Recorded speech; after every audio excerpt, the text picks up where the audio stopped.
Hello बच्चों, कैसे हो आप सब? उम्मीद करता हूँ सब बहुत अच्छे होंगे। तो आज से हम आपको मैथमेटिक्स पढ़ाएंगे और 11th और 12th का मैथ रहेगा मोस्टली। वैसे 10th का भी 9th का भी हो सकता है अगर आप लोगों को डाउट हो तो। और आज हम 12th का मैथ स्टार्ट कर रहे हैं और हमारा जो पहला टॉपिक है वो है डिफरेंशिएशन।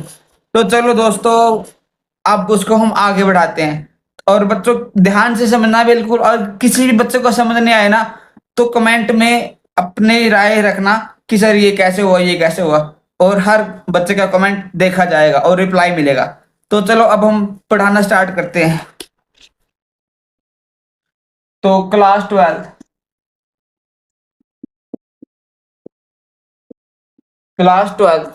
डिफरेंशिएशन।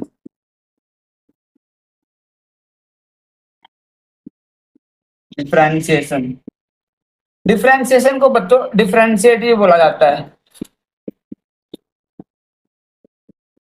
डिफरेंशिएट भी बोला जाता है। ठीक है, तो चलो हम आगे बढ़ते हैं अब।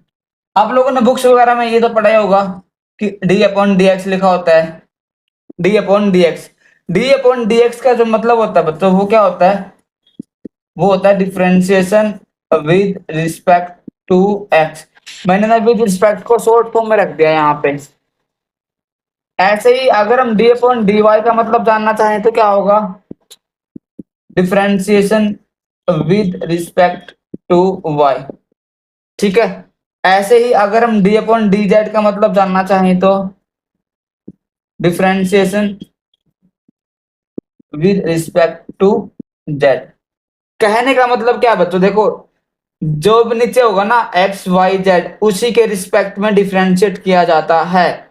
और डी का मतलब क्या होता है? डिफरेंशिएट करना। ठीक है, तो उम्मीद करता हूँ ये सब बातें आपको समझ आई होंगी। तो अब आगे बढ़ते हैं, इसको मिटा देते हैं एक बार हम।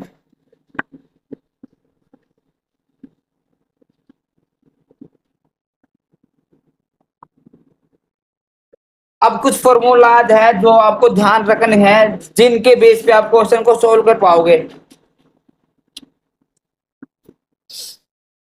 फॉर्मूलाज। अब ये बात तो आपको पता लग गया कि डी अपॉन डी एक्स का मतलब होता है कि differentiation with respect to X. अगर हम एक्स का बच्चों एक्स के साथ ही डिफरेंशिएट करते हैं तो वो हमेशा वन होता है। वो हमेशा क्या होता है? वन होता है। अगर हम एक्स को कांस्टेंट के साथ डिफरेंशिएट करते हैं तो वो क्या होता है बच्चों? जीरो होता है हमेशा। कांस्टेंट का डिफरेंशिएशन हमेशा क्या होगा? जीरो होगा। अब आपको ये पता लगना चाहिए कि कांस्टेंट क्या होता है। अगर आप एक्स का डिफरेंशिएशन कर रहे हैं बच्चों टू के साथ तो वो क्या होगा? जीरो। मतलब क्या है कि यहाँ पे एक्स की टर्म नहीं होने चाहिए। एक्स की टर्म यहाँ पे नहीं होनी चाहिए। लेकिन अगर यहाँ पे एक्स टर्म आ जाए तो क्या होगा? अगर आपको एक्स का डिफरेंशिएशन करना है, एक्स के रिस्पेक्ट में डिफरेंशिएशन करना बच्चों टू एक्स का, तो वो क्या होगा? ध्यान से देखना। यहाँ पे ना जो टू है ना, टू टू तो कांस्टेंट है और एक्स है वो वेरिएबल है बच्चों। एक्स क्या है? वो वेरिएबल है। एक्स क्या है? वेरिएबल है। और टू क्या है? कांस्टेंट है। तो जब भी ऐसा कुछ कंडीशन आए कि कांस्टेंट भी साथ में है और मल्टीप्लाई में वेरिएबल भी साथ में है, तो वहां पे आपको क्या करना है? कांस्टेंट को सेम रखो। कांस्टेंट को सेम रखो और एक्स का कर दो एक्स के रिस्पेक्ट में। अब एक्स का एक्स के रिस्पेक्ट में तो वन होता है, तो टू इंटू वन कितना होगा? टू। तो इसको डायरेक्ट हम सोल्व कर सकते हैं। ऐसे ही अगर हमें कोई भी डायरेक्ट निकालना है, जैसे डिफरेंशिएशन करना है हमें एक्स के रिस्पेक्ट में टेन एक्स का, तो क्या आ जाएगा आंसर? टेन, क्योंकि एक्स का तो वन होता है। यहां तक समझ गए बच्चों? अब आगे बढ़ते हैं हम।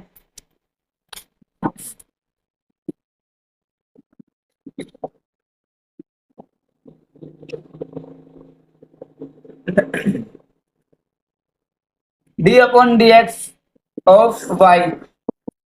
अगर आप y का डिफरेंशिएशन करोगे x के रिस्पेक्ट में, जब y फंक्शन हो x का, जब y फंक्शन हो x का, तो वहां होता है हमेशा dy बाय डी एक्स।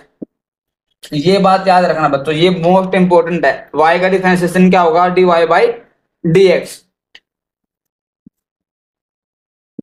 और अब आपके पास कुछ कॉमन फॉर्मूले है जो अभी तक आप पढ़ चुके होंगे।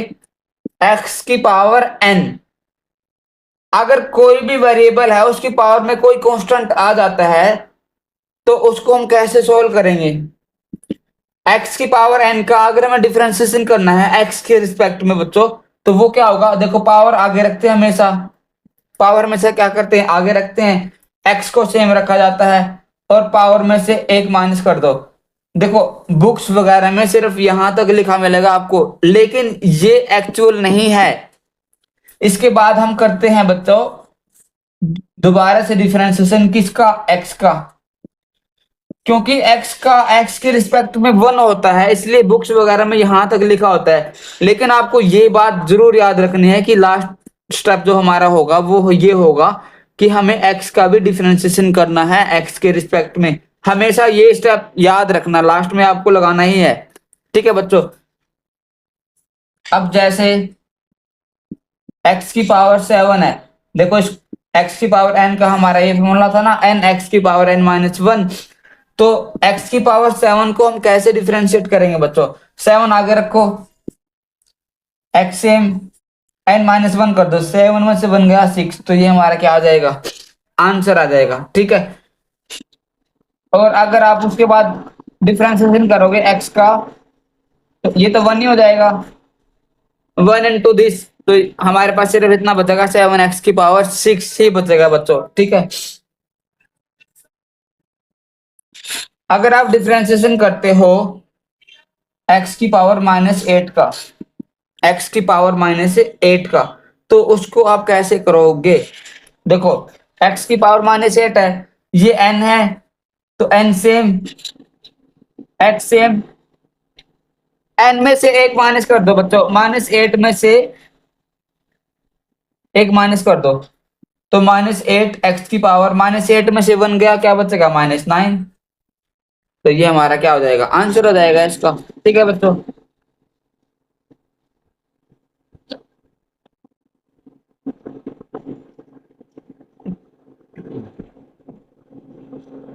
अब हम लिखवाते हैं कुछ अलग फॉर्मूले जो आपको काम आएंगे बच्चों क्वेश्चन सॉल्व करने में।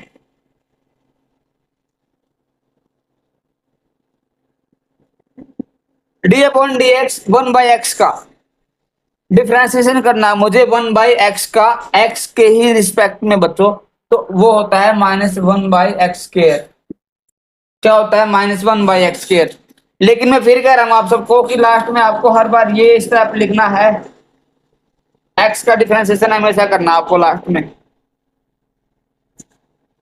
D upon D x log x का ये होता है 1 बाई एक्स, और फिर आपको करना किसका, एक्स का differentiation, D upon D x e की पावर एक्स, ई की पावर एक्स का ई की पावर एक्स ही होता है। उसके बाद आपको करना है किसका, एक्स का differentiation, D upon D X root X का बच्चों।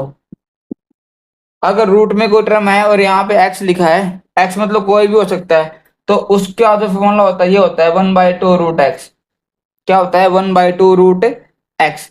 उसके बाद फिर हम डिफरेंशिएशन करेंगे किसका, एक्स का। ये सारे फॉर्मूले आपको याद होने चाहिए। पहला क्या था, 1 बाई एक्स का डिफरेंशिएशन होता है माइनस 1 बाई एक्स स्क्वायर। अगर हम log एक्स का डिफरेंशिएशन करेंगे किसके रिस्पेक्ट में, एक्स के रिस्पेक्ट में, तो वो क्या होता है 1 बाई एक्स। और दोबारा से हम किसका करेंगे, एक्स का। तो उसके बाद बच्चों e की पावर एक्स सेम होता है e की पावर एक्स, रूट एक्स से क्या होता है 1/2 रूट एक्स। ठीक है। अब इसके अलावा और भी बहुत सारे फॉर्मूले हैं जो कि क्वेश्चन सोल्व करने में काम आएंगे। अभी मैं बस दो फॉर्मूले और लिखवा रहा हूं आपको, D upon D X U into V का। यू इंटू वी का मतलब क्या होता है बच्चों, कि दो फंक्शन है मल्टीप्लाई के अंदर है, दो फंक्शन क्या है मल्टीप्लाई के अंदर है, तो उसको आप कैसे डिफरेंशिएट करोगे। तो उसका फॉर्मूला होता है सिंपल सा, फर्स्ट सेम